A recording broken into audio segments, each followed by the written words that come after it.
calls to downloading movies. But the government needs to look to the future. That means developing world-class, next-generation digital technology through 5G for mobiles and gigabit-capable full fibre. It is only by doing this that we will remain at the forefront of the technology revolution. In order to realise the full benefits of those technologies, though, we have to have confidence in the security and resilience of the infrastructure on which they are built. Keeping the country secure is the primary duty of a government to its people. This consideration precedes all others.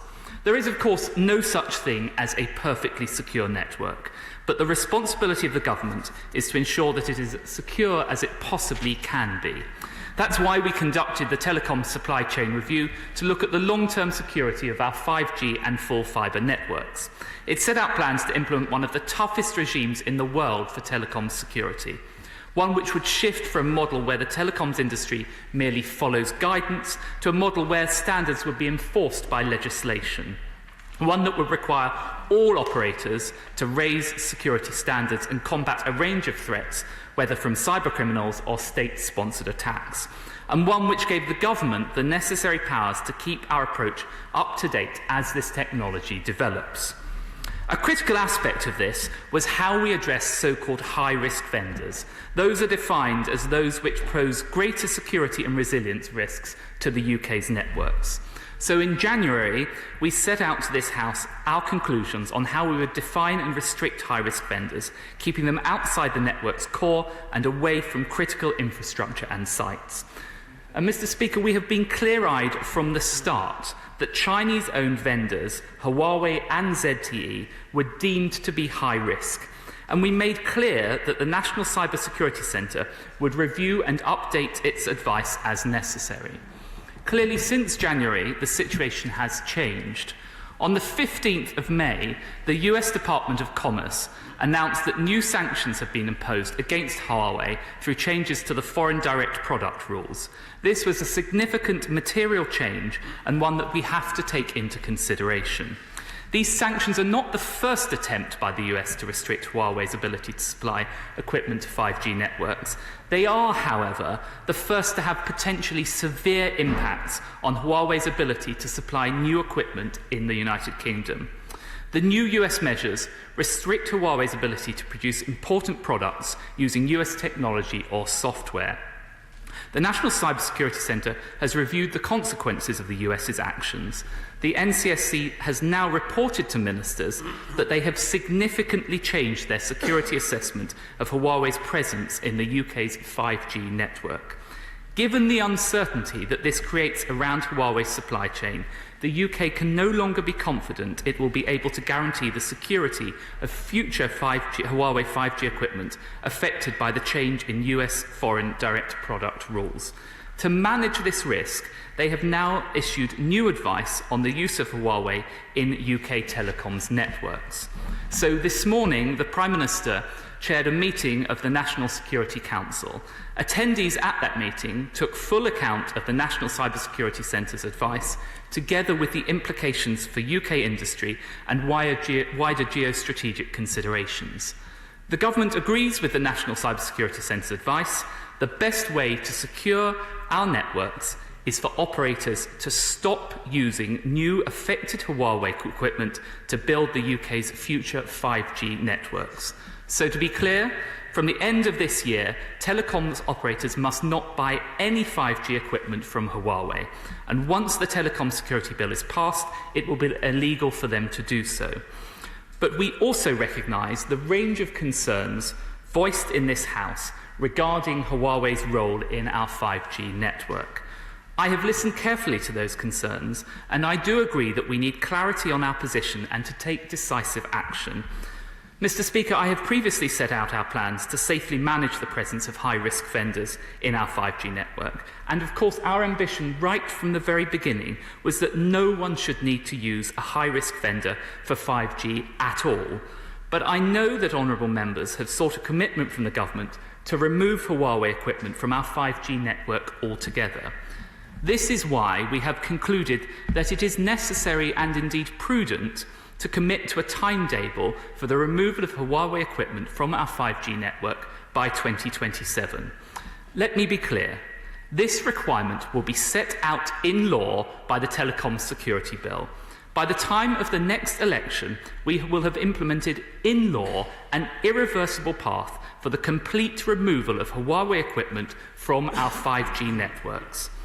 Mr. Speaker, we have not taken this decision lightly, and I must be frank about the decision's consequences for every constituency in this country. This will delay our rollout of 5G. Our decisions in January had already set back that rollout by a year and cost up to £1 billion. Today's decision to ban the procurement of new Huawei 5G equipment from the end of this year will delay rollout by a further year and will add up to £500 million to costs. Requiring operators, in addition, to remove Huawei equipment from their 5G networks by 2027 will add hundreds of millions of pounds further to the cost and further delay rollout. This means a cumulative delay to 5G rollout of 2 to 3 years and costs of up to £2 billion. This will have real consequences for the connections on which all our constituents rely. And I have to say that to go faster and further beyond a 2027 target would add considerable and indeed unnecessary further costs and delays. And of course, the shorter we make the timetable for removal, the greater the risk of actual disruption to mobile telephones networks. The world-leading expertise of NCSC and GCHQ has enabled us to publish one of the most detailed analyses of the risks to the 5G network. The UK is now acting quickly, decisively, and ahead of our international partners. Our approach reflects the UK's specific national circumstances and how the risks from these sanctions are manifested here in the UK. This has not been an easy decision, but it is the right one for the UK's telecoms networks, for our national security and our economy, both now and indeed in the long run. We also, though, need to look at other networks. Although these are fundamentally different to 5G, as many members of this House have pointed out in the past, they need to be as secure and resilient as our new mobile technology. So, reflecting again the advice of the National Cybersecurity Centre, we will need to take a different approach to full fibre and older networks, one that recognises that they are different to 5G in terms of their technology, their security, and indeed the vendors supporting them.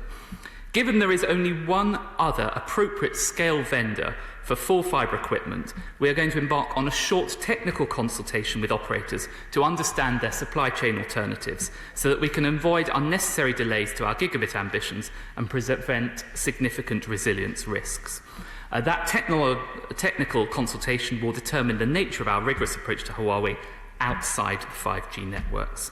Of course, all of this, Mr. Speaker, has implications for the Telecom Security Bill. I am fully aware of the commitment that I made in this House in March to introduce it before the summer recess. As I'm sure honourable members will appreciate, today's decision, however, will substantially change what is in that bill. We will, though, of course, introduce the bill to the House in the autumn. Of course, it is in all of our interests for this legislation to be introduced and passed as soon as possible, because this is the key point. We have to ensure that our telecom security advice is on a secure statutory footing. And as this House knows, one of the reasons we're in this situation is because of a global market failure. Put simply, countries around the world, not just in the United Kingdom, have become dangerously reliant on too few vendors. We have already set out a clear and ambitious diversification strategy. That strategy will include wide-ranging action in the short, medium and long term with the aim of driving competition and innovation to grow the market and deliver greater resilience across all of our networks. The strategy will focus on 3 core elements. First of all, we need to secure the supply chains of our incumbent non-high-risk vendors by putting in place measures and mitigations that will protect supply chains and ensure there is no disruption to our networks. Second, bringing new scale vendors into the UK market by removing barriers to entry, providing commercial incentives and creating large-scale opportunities for new vendors to enter the UK market. And third, addressing the existing structure of the supply market by investing in research and development and building partnerships between operators and vendors that will mean operators using multiple vendors in a single network will become the standard across the industry. Success will, of course, require a shared commitment between government and industry to take the necessary steps to address this issue. We are already engaging extensively with operators, vendors and governments around the world about supporting and accelerating the process of diversification. And, of course, we recognise that this is a global issue that requires international collaboration to deliver a lasting solution. So we're working with our Five Eyes partners and our friends around the world to bring together a coalition to deliver our shared goals. Now, I know in addition that many members of this House have considered the government's policy on high-risk vendors in the context of the United Kingdom's wider relationship with China. Let me assure members that this government is clear-eyed about China. We have been robust in our response to the imposition of new security laws in Hong Kong, including through our generous offer to British national overseas passport holders. What we want is a modern and mature relationship with China based on mutual respect, where we're able to speak frankly when we disagree, but also to work side by side with China on the issues where our interests converge. Today's decision, however, is about ensuring the long-term security of our telecoms network, specifically in the light of those new US sanctions. The security and resilience of our telecoms networks is of paramount importance. We have never and will never compromise that security in pursuit of economic prosperity. It is a fact that the US has introduced additional sanctions on Huawei, and as facts have changed, so has our approach. That is why we have taken this decision that there can be no new Huawei equipment from the end of this year and set out a clear timetable to exclude Huawei completely by 2027 with an irreversible path implemented by the time of the next election. Telecoms providers will be legally required to implement this by the Telecom Security Bill, which we will bring before this House shortly. Mr. Speaker, this important decision secures our networks now and lays the foundations for a world-class telecoms security framework in the future, and I commend this statement to the House. Shadow Minister Shilmore. Thank you very much, Mr. Speaker, and I'd like to thank the Secretary of State for advice sight of this statement. Now, all sides of the House agree that the first duty of any government is to protect its citizens, and we have confidence in our national security services who go to such lengths to keep us safe. It has been clear for some time that there are serious questions over whether Huawei should be allowed to control large sections of our country's telecoms networks. Yet the government refused to face reality. Their approach to our 5G capability, Huawei and our national security has been incomprehensibly negligent. The current Education Secretary was sacked as Defence Secretary for leaking parts of the security services advice on Huawei, and yet the government then went on to ignore large parts of it. In January, the Foreign Secretary said in a statement to this House that they would legislate at, I quote, the earliest opportunity on high-risk vendors. Then they refused to work with us and their own backbenchers to enable this to happen.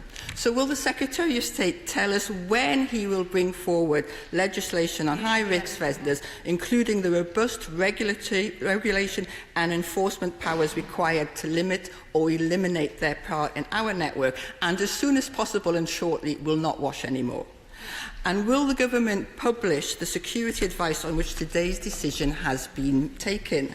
What new information the government was given that was not available to them when the initial decisions were made? I would like to ask the Secretary of State what discussions he has had with the Foreign Secretary and the Trade Secretary on likely retaliation. Where else are we dependent on Chinese suppliers, for example, in our nuclear sector? And how are we working with our democratic allies, including but not limited to the United States, to develop alternatives in these areas? The Secretary of State says this change is in response to US sanctions. But in the past, he has emphasised how closely he was working with the United States. So were the sanctions a surprise? And is our security policy being led by the US? And did the very visible human rights violations of the Chinese in Hong Kong and against the Uyghur play no part in this decision? The reality, Mr. Speaker, is that the original decision on Huawei was made because over the past decade, this government has failed to deliver a sustainable plan for our digital economy. Almost exactly 1 year ago, when the telecoms supply chain review report was published, it said, we will develop and pursue a diversification strategy, including by working with our international partners to ensure a competitive, sustainable and diverse supply chain. Now he claims to have set out a clear and ambitious diversification strategy, which will come as a surprise to anyone who has looked at their statements. So I would like to ask the Secretary of State, what are the actions that implement this strategy, which has effectively been set out somewhere which I have not seen? And can you tell me where it is set out? Mr. Speaker, this is a car crash for our digital economy, but one which could have been visible from outer space. BT and other vendors have put the cost of this decision in the billions. He says 2 billion. What is the basis for this estimate, and how will he ensure the cost is not passed on to consumers? Today's announcement refers to 5G, but what are the implications for our emergency services network, a saga even longer than this one where BT were planning to use Huawei? Open standards such as Open RAN limit dependence on any one supplier. What is he doing to mandate such standards and open our networks to UK companies such as the Cambridge company IP Access and the North East company Filtronic? Crucially, what proportion of the additional money which is spent will go to UK companies, and how many jobs will be created here? The government recently announced a £500 million investment in a bankrupt American satellite broadband provider, OpenWeb. Are similar investments planned for 5 or 6G companies? Mr. Speaker, Labour has repeatedly offered constructive ideas to get the UK out of the Huawei hole. We have consistently argued to end our national dependence on all high-risk vendors and improve corporate responsibility for global supply chains. This entire saga has shown that the government cannot sort this mess out on their own. We need a task force of industry representatives, academics, startups, regional governments and regulators to develop a plan which delivers a UK network capability and secure mobile network in the shortest possible time frame. Will he commit to that and return to the House regularly to update the House on progress? Will the Secretary of State get a grip, get a plan and secure our critical communications infrastructure, our digital economy and our national security? Secretary of State. Well, the Honourable Lady raised a large number of questions. I'll attempt to address as many of them as I can, Mr. Speaker. She asked when the bill will be brought back. I don't know whether she was listening to what I said. I said the autumn. That remains the case. Will we publish the security advice? Yes, we will publish a summary of the security advice. That will contain the essence of it. She was asked me what was new. The new fact was the fact that we had these US sanctions imposed post-January. That's why we sought the advice from the NCSC. She asked about whether we would consider wider relations with China in response. Of course, the National Security Council considered those matters, but she wouldn't expect me to go into detail on the floor of the House on that. She asked about working on alternatives. We are already working with all our Five Eyes partners on those alternatives. So the first thing we need to do is ensure that we protect the other two vendors in this market, so Nokia and Ericsson. Secondly, we need to get new suppliers in. That starts with Samsung and it starts with NEC. My honourable friend, the Minister for Digital Infrastructure, who's sitting next to me, has had constructive discussions with them, and we are now at the stage of having technical engagement at a technical level with their officials. Of course, she is entirely right to point to the future, which is an Open RAN network. Now, there's only one Open RAN network currently in the world, and that is in Japan, and that was in a situation where they started the network from scratch. There are big barriers to it, but of course that is the objective we're working towards. So that means working with our partners through international institutions to set the right common standards upon which we can have an Open RAN network. It means working with the telecoms providers to provide the right incentives for them to switch from a single vendor to the Open RAN network. But in the end, an Open RAN network is going to provide the opportunity for UK providers, alongside providers from other allies and other countries around the world, to start providing that telecoms infrastructure. I must say, though, I do find it extraordinary. The Honourable Lady spoke for several minutes. She still has not said, does she support this decision, yes or no? Will she be backing it, yes or no? She says that we were negligent. I would gently remind the Honourable Lady, it was the Labour government that opened the door to Huawei in the first place. It is this government that is closing it. It was the Labour Party that left us reliant on a small number of suppliers. We are diversifying it. And indeed, it was the Labour Party as late as 2018 which was advocating for high-risk vendors to be in the network. We have stopped that. Thank you. We now come to the Chair of the Select Committee, Julian Knight. Thank you, Mr. Speaker. May I just say, first of all, I do broadly welcome the tone and content of this statement. After what could be said a significant false start, the Minister has outlined a much more tenable position. After all, our corrective security trumps, so to speak, economics. Having said that, we still have a major job upgrading our digital infrastructure. Will the Minister make clear what extra measures he will take to ensure that we don't fall further behind our competitors in terms of 5G and gigabyte-capable broadband due to the disruption caused by this decision, and what this will mean for consumers? And can he assure the House that his decision today is a final one, a future-proofed one, and one that can't be reversed in the future by any other government? I thank my honourable friend for that question. Look, he is absolutely right about this point. How do we ensure that this is future-proof? The first thing we have said throughout all of this, of course, we will depend on advice from the NCSC and we will keep our security situation under review. But in terms of the irreversibility of the decision to remove Huawei from the 5G network, first of all, it will be in the bill, so that will be set out in statute. But secondly, we will get to a point by the time we get to the end of this Parliament where the flow of Huawei equipment into 5G has been stopped. We will be well through the path of the stop because we've set out this path to the end of 2027. Unless the party opposite is going to say that they will come into office and immediately repeal all of this legislation and instruct all telecoms providers to almost exclusively procure Huawei, we have dealt with Huawei in the 5G network through this announcement. Let's just head to Scotland to the SNP spokesperson, John Nicholson. John Nicholson. Well, here we go again, Mr. Speaker, sir. Another screeching handbrake turn.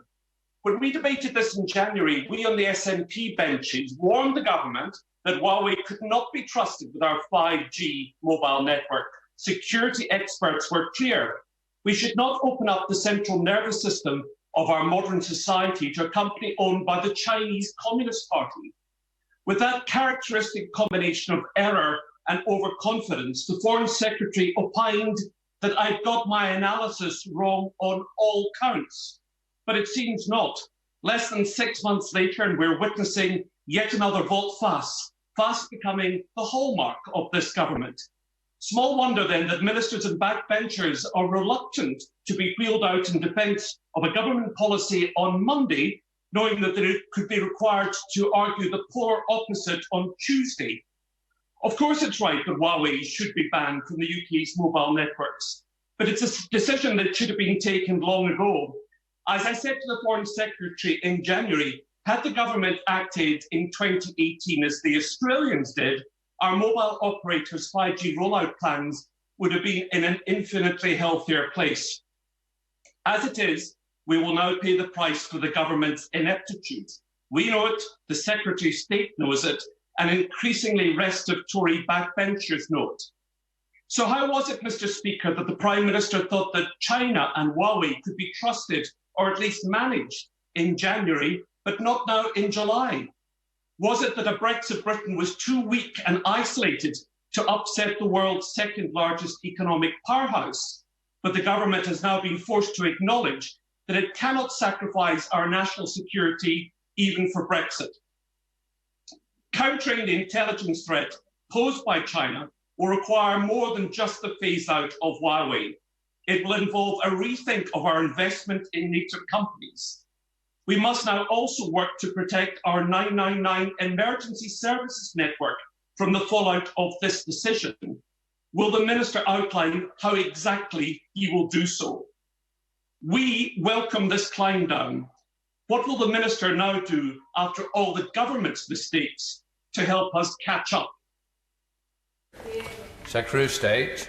Well, the honourable gentleman talks about the January 2020 advice. That was based on advice from the National Cyber Security Centre, who were working with GCHQ. And with all respect to the honourable gentleman, I think they are probably a better source to rely upon than the honourable gentleman. And as a result of that advice, we were absolutely clear-eyed about the threat from Chinese vendors. That's why we deemed Huawei and ZTE as high-risk vendors. That's why we banned them, to his point, from the core of the network, and that's why we imposed a cap and we banned them from the most sensitive elements.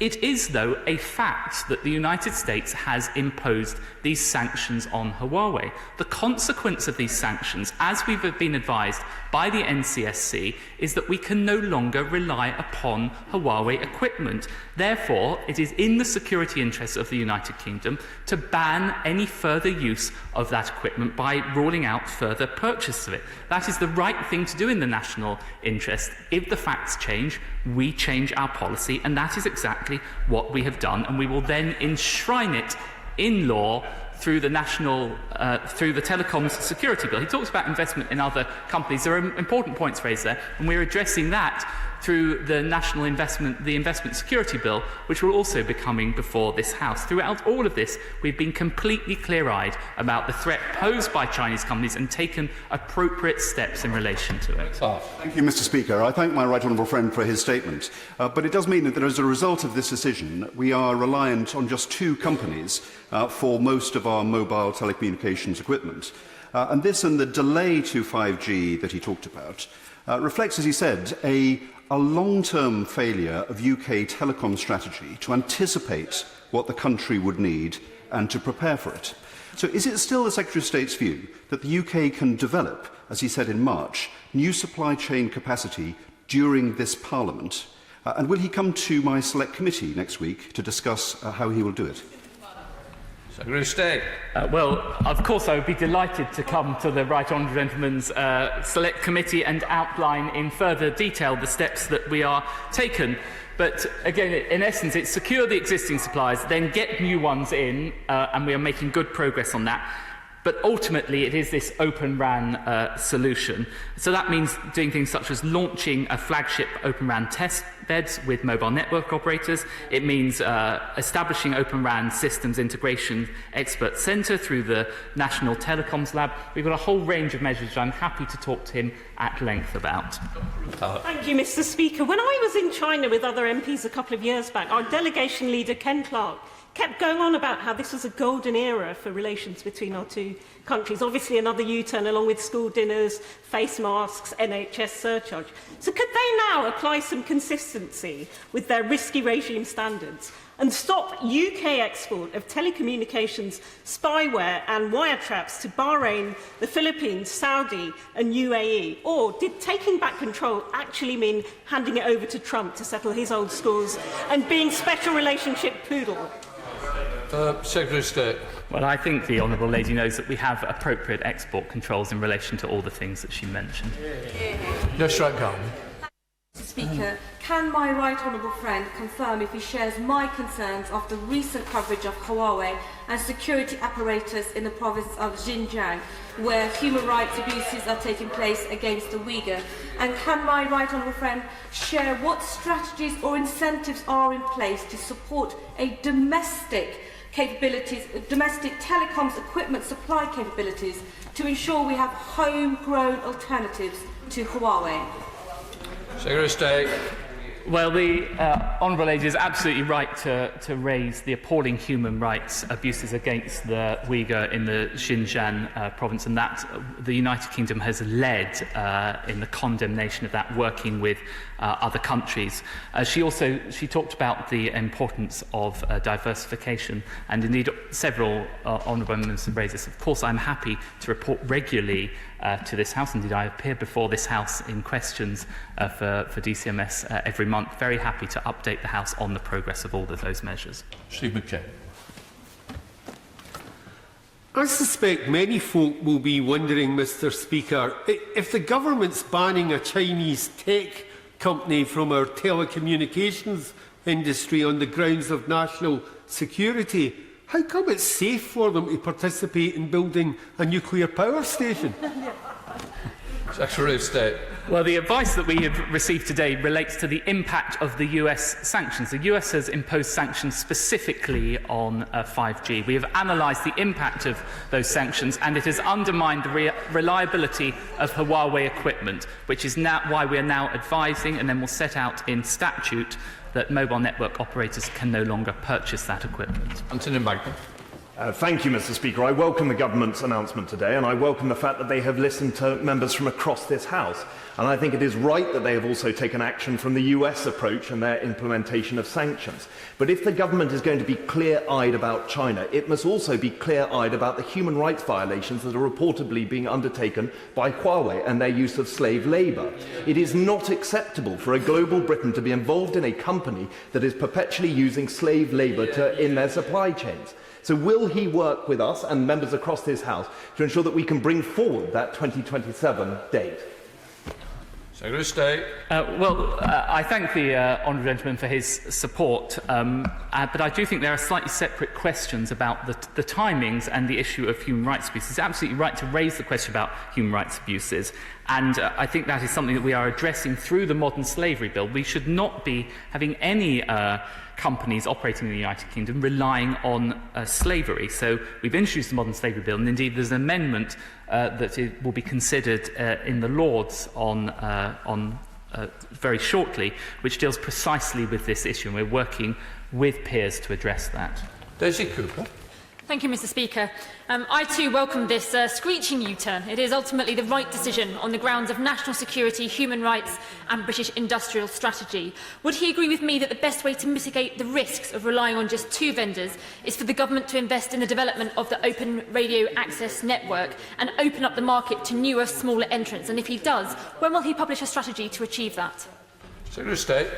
Well, the honourable lady is absolutely right. Of course, in the medium to long run, Open RAN is the solution. I just have to caution that that is not available immediately. So in the shorter run, that is why we are also working on trying to introduce further existing vendors into the United Kingdom, principally Samsung and NEC.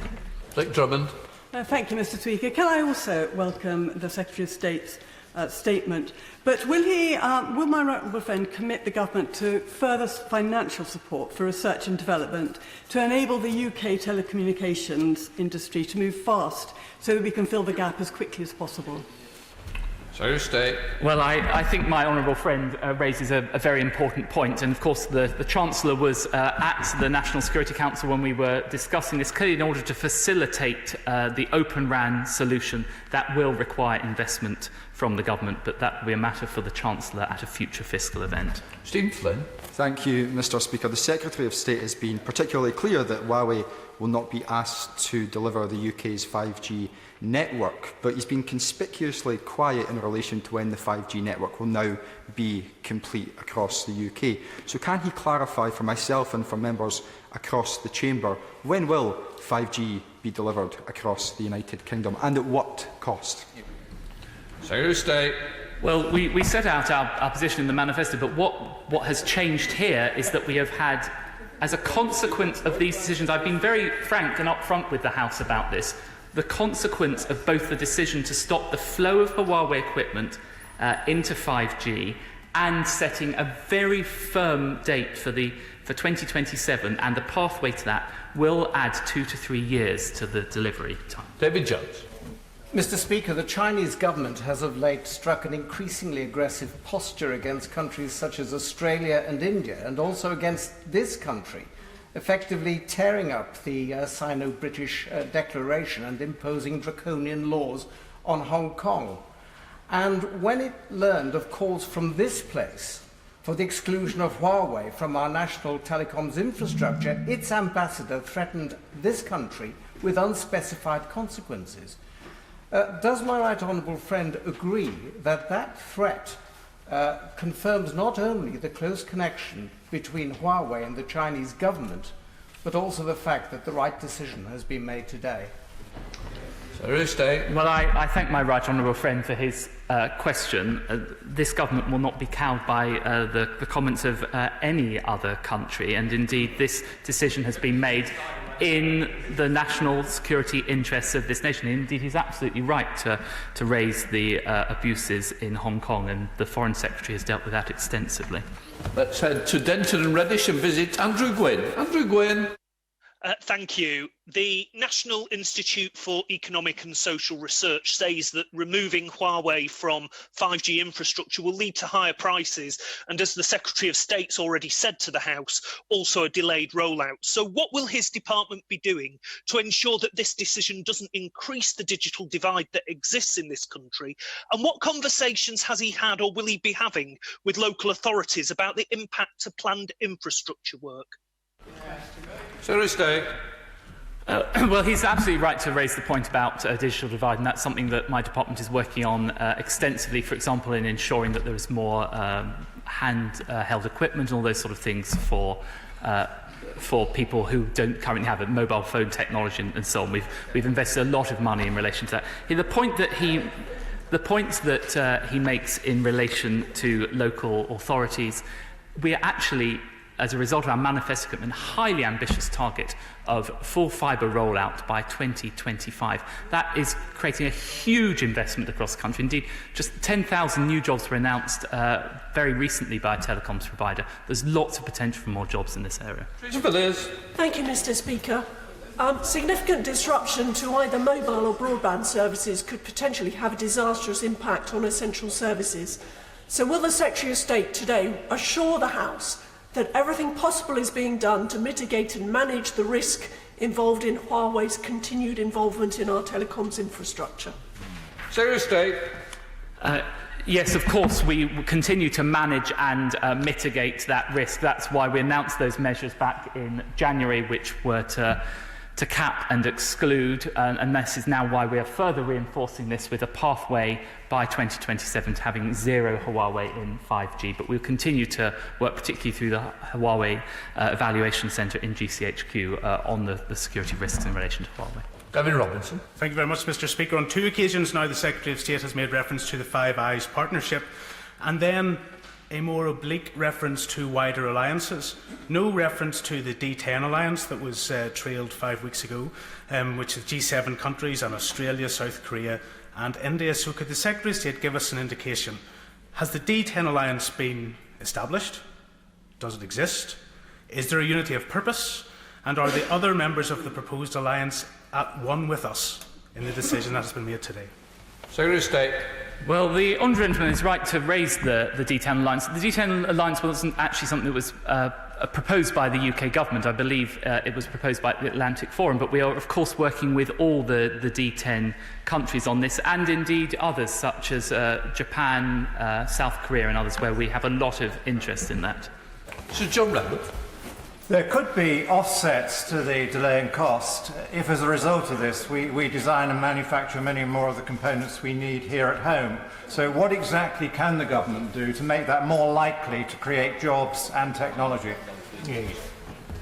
Secretary of State. Well, my right honourable friend is absolutely right to raise this point, and that is the opportunity created by Open RAN technology, because it is, frankly, it's going to take a very long time indeed, were the United Kingdom minded to do so, to create a new mobile vendor of the likes of Ericsson and Nokia, indeed Huawei. But by having Open RAN, we can get UK technologies into the provisions of telecom infrastructure, and that can sit alongside contributions from other like-minded countries around the world. That's the way we'll create jobs and provide a long-lasting solution to this.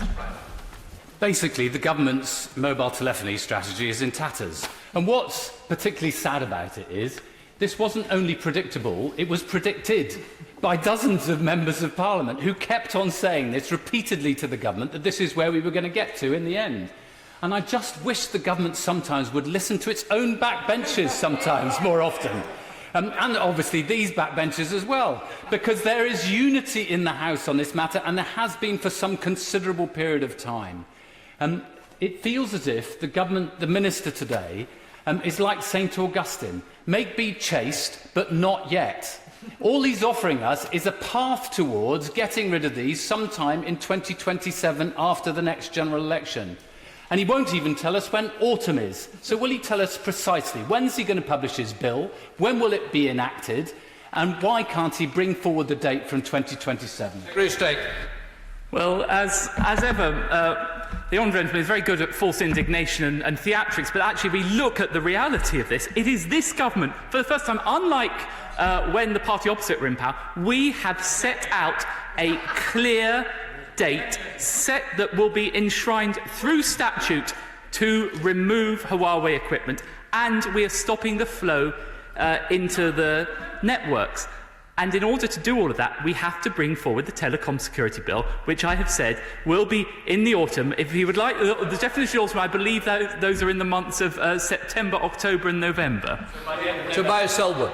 Thank you, Mr. Speaker. Could I ask humbly that we distinguish between the people of China and the communist regime, because it is the latter that for years we've tried to appease in the hope that they would mature into a global citizen, and that clearly has not happened. President Xi seeks superpower status, but now with a competing vision of world order. So I very much welcome this announcement today. I ask whether he shared this announcement with the Five Eyes community, indeed the US friends.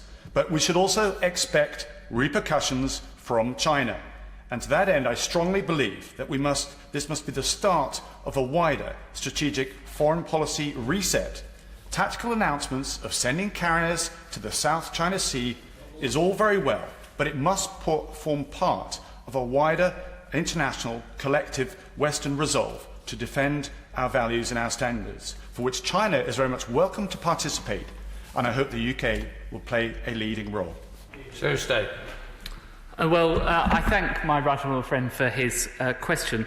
He's absolutely right to distinguish between the people of China and the Chinese government. China is obviously a wonderful country, and I've very much enjoyed visiting it on occasions in the past, and it's very warm people there. The difference is the government of China and some of the abuses, particularly of the rule of law and human rights, that we have seen there. I think within the context of telecommunication security, we have an opportunity to work with our allies. If we can develop this Open RAN technology of the future, it has an opportunity not just to benefit us, but to benefit them, and indeed to further secure our infrastructure and make it more resilient. Let's go to Hampstead and visit Tulip Sadiq. Tulip Sadiq. Thank you, Mr. Speaker. There were very severe warnings from network providers over the weekend that stripping Huawei equipment out of our networks too quickly could lead to signal blackouts. Our national security must, of course, come first, but the government promised a levelling up of network infrastructure, which certainly wouldn't be consistent with blackouts. What assurances can the Minister give to my constituents that they will not have to endure this kind of disruption? Secretary of State. Well, the honourable lady is absolutely right to raise the risk of that kind of disruption and blackouts, and that was one of the reasons that led us to the timetable that we've set out. Put bluntly, the shorter the timetable for the removal, the higher the risk of that happening. But I can give the honourable lady, indeed her constituents and people up and down the country, that this risk will not materialise in relation to the proposals that we have outlined today. Holding Ray. Thank you, Mr. Speaker. Can I welcome his statement and his willingness to take tough decisions, particularly when, as the China Research Group believes, they're in their national interest. With the EU President recently having to take Beijing to task over its cyber attacks on EU hospitals treating patients for coronavirus, does this action today from the government not send the message out loud and clear to the Chinese state that our future relationship must be based upon trust and our trade on a fair and level playing field? State. My honourable friend is absolutely right to raise the issue of cyber attacks.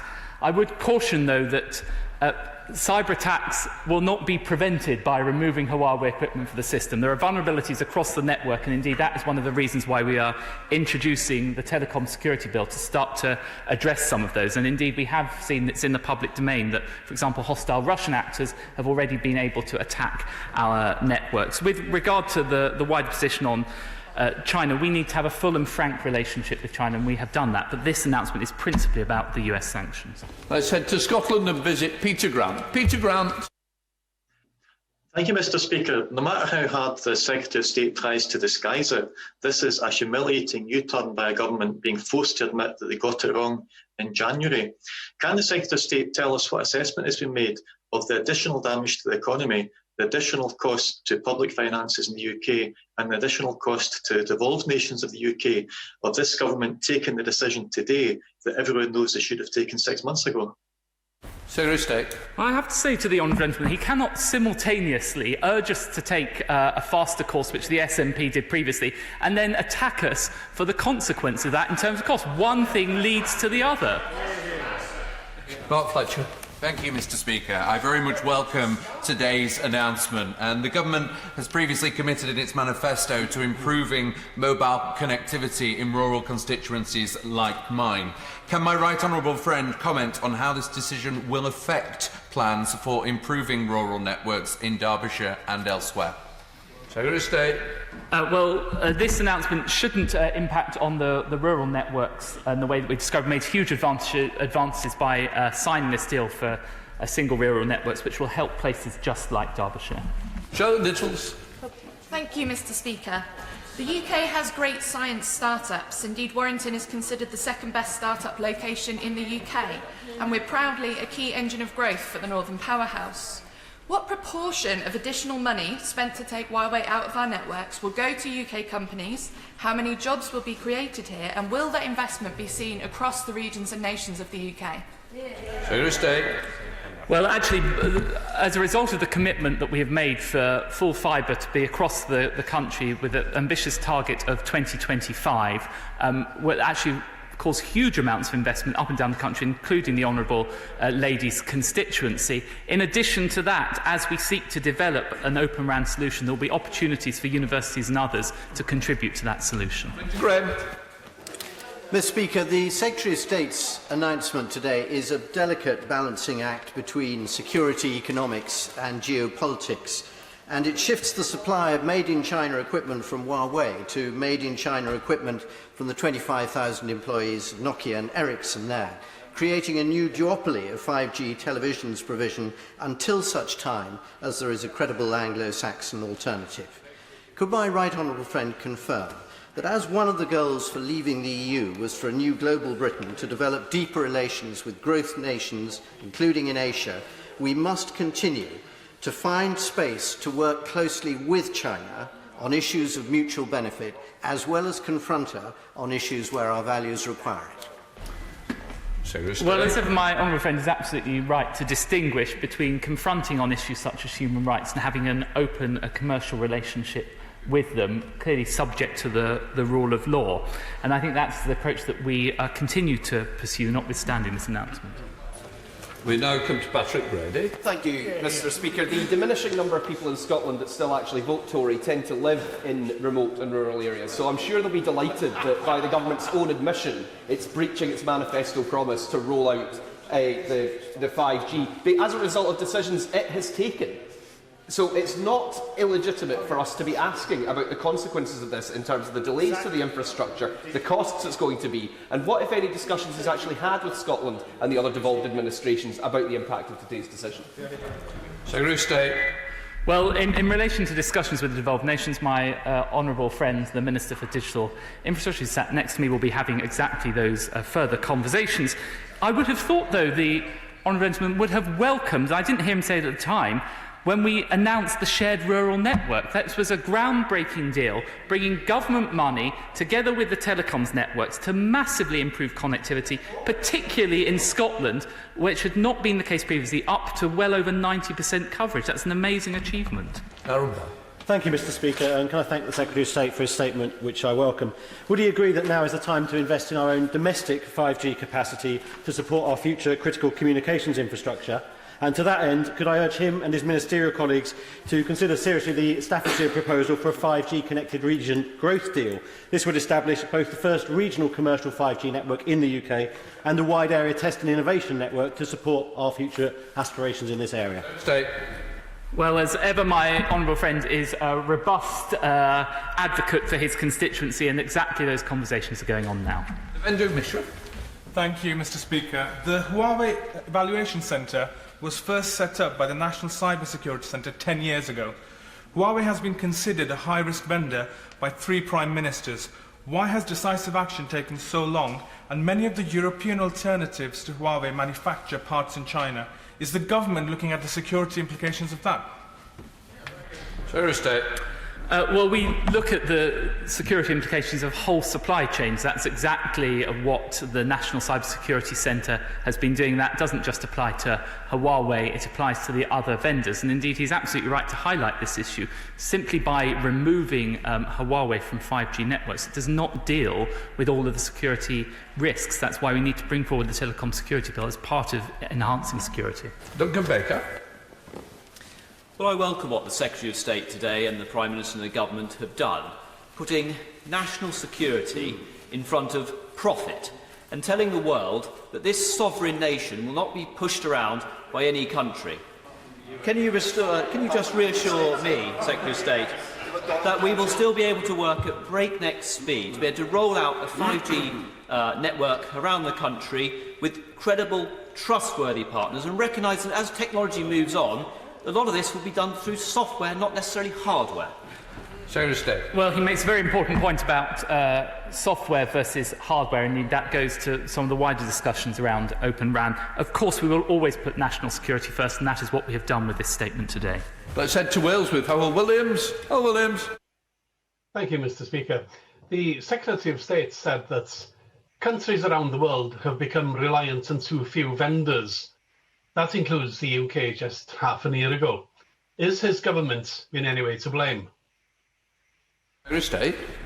Well, I think there has been a failure of successive governments, both in the United Kingdom and indeed around the world, in terms of ensuring that we have sovereign capability. And actually, that sovereign capability doesn't just relate to telecoms vendors, it relates to other areas of emergent technology, and that is precisely why we're bringing forward the Investment Security Bill to greater empower the government to take decisions to protect our national interest in relation to investment in companies. Richard Drax. Thank you, Mr. Speaker. We know that the few existing vendors rely on component parts from China, and that will continue, I suspect, for some time to come. To make our move successful, other countries have got to come into line in the West with us. What guarantee can my honourable friend give us that other countries will follow us and thereby ensure that Huawei and Chinese influence is out completely of whatever network we set up in the future? Thursday. Well, as my honourable friend will be aware, the US and Australia have already taken decisions in this respect. I think the Canadians have a similar sort of analysis to us, and they're yet to take a decision in relation to it. New Zealand has a slightly different process. I think around the world, each country is looking at how best to protect its telecoms networks, but also, and crucially, how they develop their own domestic alternatives, and that's why working cooperatively, for example, in relation to Open RAN, is exactly the way we can address this. Head to Scotland with Carol Monaghan. Carol Monaghan. Thank you, Mr. Speaker. In January, the government announced that Huawei would be limited to 35%, but crucially not the core of the network. And whilst I welcome today's U-turn, I must point out that Huawei already exists at the core of the EE 4G network. 5G, of course, is then layered on top. BT have said it will take years to remove this. So how is the Secretary of State mitigating the risk posed by Huawei's continued presence at the core of EE's network? Secretary of State. Well, the first point to make is that all of that equipment will have been approved by the Huawei cell in GCHQ. But in addition to that, that is why we have introduced the ban on Huawei from the core, and now we have set this path down to zero. Jeremy Wright. Thank you very much, Mr. Speaker. It's very clear that the latest US sanctions have changed the landscape, and therefore it's reasonable for the government to change its approach on Huawei. But would my right honourable friend agree that it would be naive to believe that the only threat to the UK telecommunications network will come through Huawei equipment or even solely from China, and therefore the appropriate response is to make sure the whole network is secure and that it's secure wherever the threat may come from? Stay. Well, as ever, my right honourable friend and indeed my predecessor is absolutely correct. It is just a reality that telecoms networks are always going to be vulnerable, particularly to sophisticated hostile state actors. That is why we brought forward the Telecom Security Bill to seek to address that. And we should not kid ourselves into thinking that there is a panacea, with one silver bullet we can remove that risk by simply banning Huawei. Geraint Davis in Swansea. Geraint. Mr. Speaker, the Minister focuses on delays and costs, but he also knows that Huawei has contracts in the Xinjiang Public Services Bureau to deliver digital surveillance that oppresses 1 million Muslims, and they benefit from the slave trade. So does the Minister agree that in any major public procurement contract there should be due diligence of human rights, and why hasn't he done so in this case? Secretary of State. Well, it's not actually the case that the UK government is procuring from Huawei. It's the mobile network operators that are procuring from Huawei. But the point that he makes about modern slavery is absolutely correct, and that's why we brought forward the Modern Slavery Bill. And of course, those sort of considerations are undertaken in respect of public procurement. We're wandering up to Bolton with Mark Logan. Mark Logan.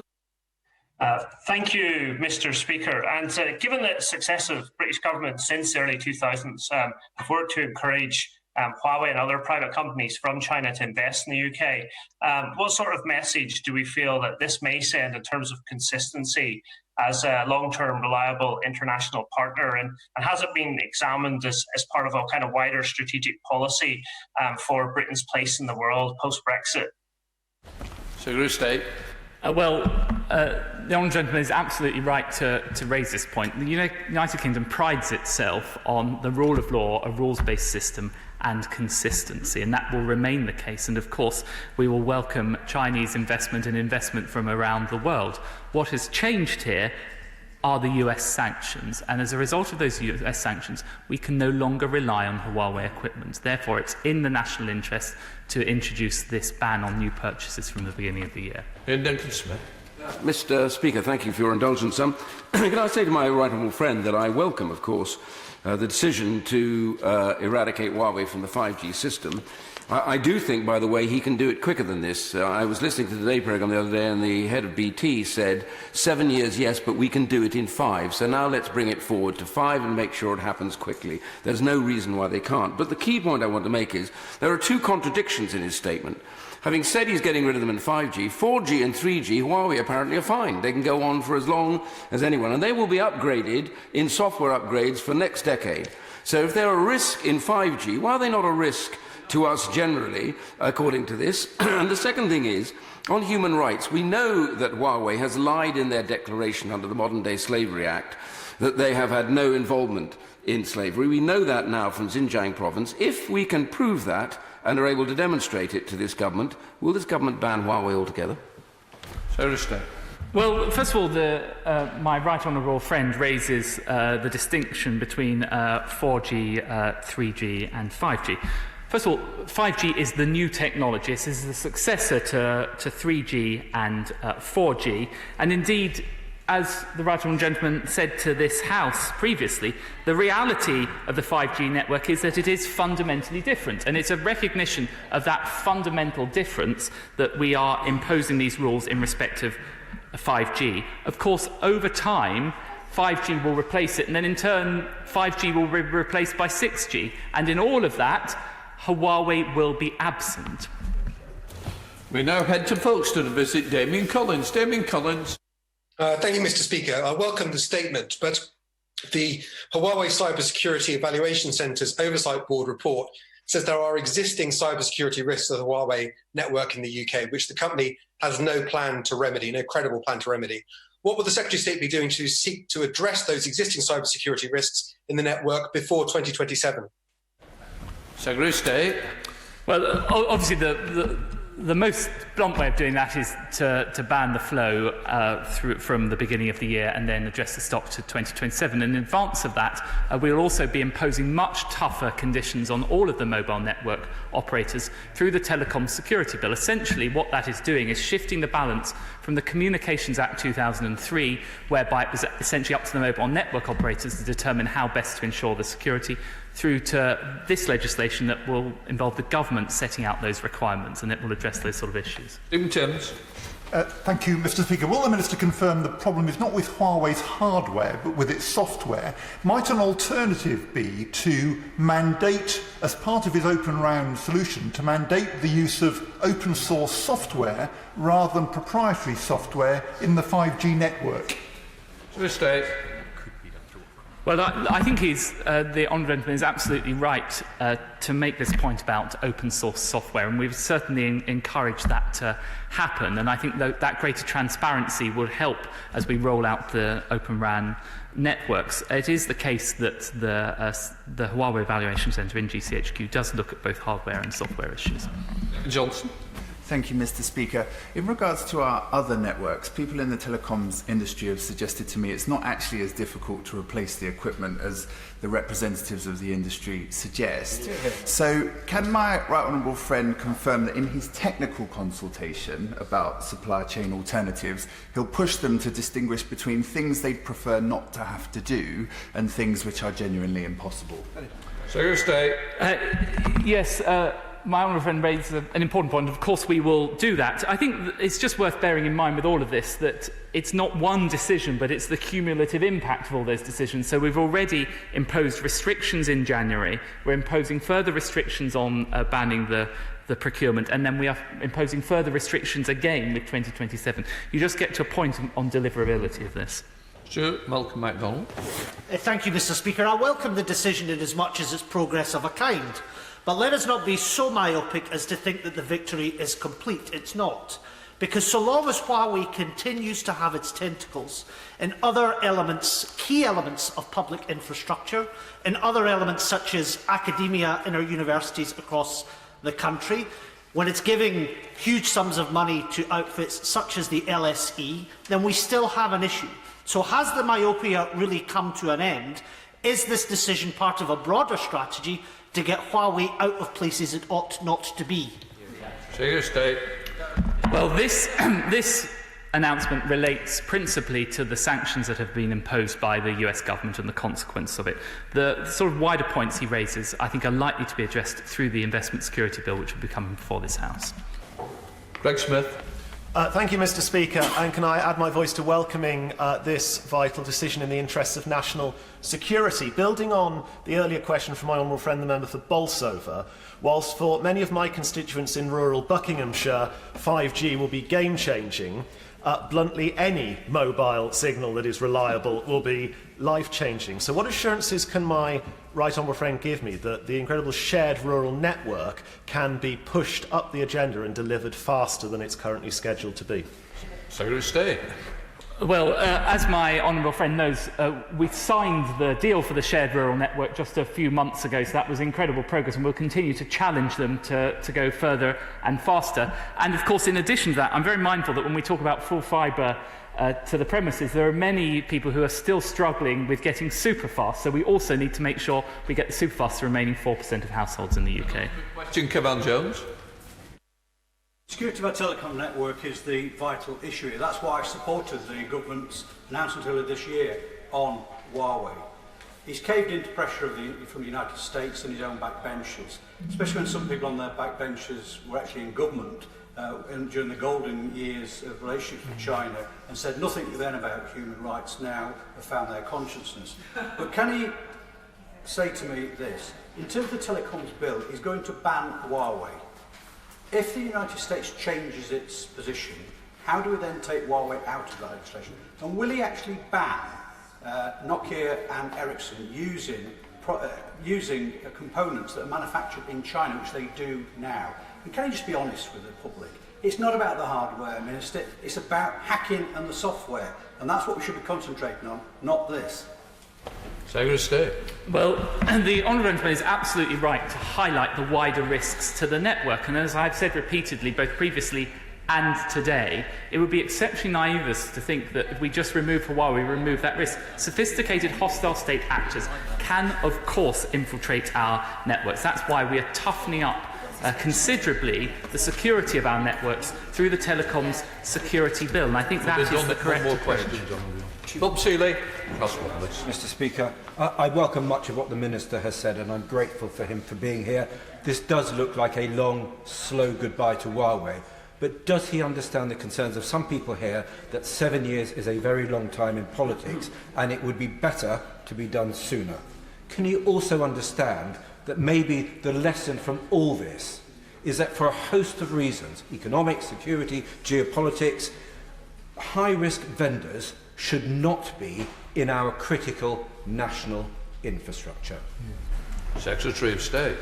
Well, I thank the Honourable Gentleman for his constructive comments. I do genuinely understand the concerns expressed by him and by other members about this speed point, and it is one that was considered extensively by the National Security Council. In the end, we've made a balanced judgment about this. We believe that by having 2027 as a target, by the end of this Parliament, we would have put in law an irreversible process for the removal of it.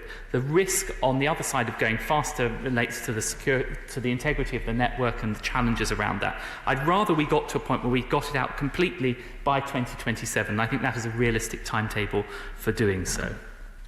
In order to allow the safe exit of honourable members participating in this item of business and the safe arrival of those participating in the next, I'm suspending the House for 3 minutes. Order.